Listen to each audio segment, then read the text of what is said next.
Manca una settimana esatta alla scadenza per la presentazione di liste e candidati. Il lavoro in questi ultimi giorni è incentrato principalmente alla composizione degli schieramenti.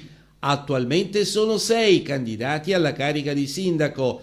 Il primo, che sembrava ufficiale e scontato, ha invece incontrato ostacoli nel percorso. Alla fine Peppino Ranalli, dottore commercialista di 42 anni, è riuscito a trovare una soluzione alle difficoltà ed è così il candidato sindaco del centro-sinistra. La tempesta si è successivamente abbattuta nel centrodestra, dove ancora cessa la costituzione del comitato elettorale per la scelta del candidato sindaco, anziché produrre unitarietà, ha rotto gli equilibri e così, in attesa di sviluppi sulla battaglia per il simbolo del PDL, la coalizione si presenta divisa con 2 candidati. Nel segno della continuità c'è l'ex vice sindaco Enea Di Anni, sostenuto dal sindaco uscente Fabio Federico, da alcuni ex assessori e consiglieri dell'ultima legislatura e dalle forze politiche Fratelli d'Italia e la destra di Storace, che dovrebbero correre con 3 o 4 liste.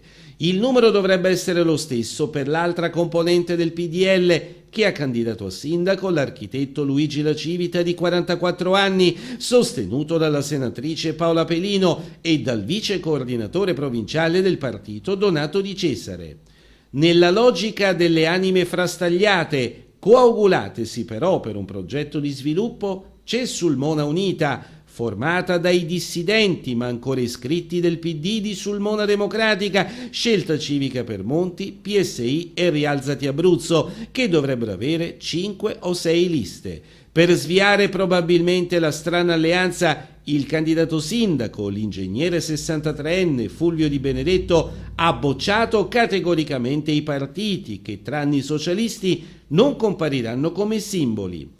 Quale sarà l'effetto in queste elezioni comunali dei grillini? Il Movimento 5 Stelle ci prova con l'imprenditore quarantenne Gianluca De Paulis, candidato alla carica di sindaco. Scende in campo anche il Movimento Sulmona Bene in Comune, che candida l'attore ed imprenditore agricolo Alessandro Lucci di 36 anni. Alla lista dei 6 per la poltrona di Palazzo San Francesco potrebbe esserci anche un settimo, se Sulmona Abruzzo di Palmiero Susi, Filadelfio Manasseri e Luigi Rapone ufficializzerà la decisione di correre con un proprio candidato sindaco. L'elenco sarebbe stato ancor più nutrito se, come al solito, non ci fossero stati gli esclusi e i cosiddetti bruciati. Hanno solo sperato di gareggiare per la poltrona di primo cittadino l'ex presidente del Consiglio Comunale Nicola Angelucci e il medico Luciano Marinucci, che recentemente ha abbandonato i socialisti. Per quanto riguarda invece il presidente di Confindustria Fabio Spinosa Pingue e l'ex presidente del Castel di Sangro Calcio Gabriele Gravina, oltre alla diffusione dei loro nomi, non si è dato seguito al discorso candidature. I 6 ufficiali sono oggetto di un sondaggio lanciato da Onda TV sul web. È possibile votare collegandosi all'indirizzo internet www.ondatv.tv. Finora su un centinaio di votanti in vantaggio c'è Peppino Ranalli, seguito da Gianluca De Paulis con una trentina di punti percentuali in meno. Dietro si piazzano nell'ordine Fulvio Di Benedetto, Alessandro Lucci e Luigi La Civita. Alle spalle di poco all'ultimo posto Enea Di Anni.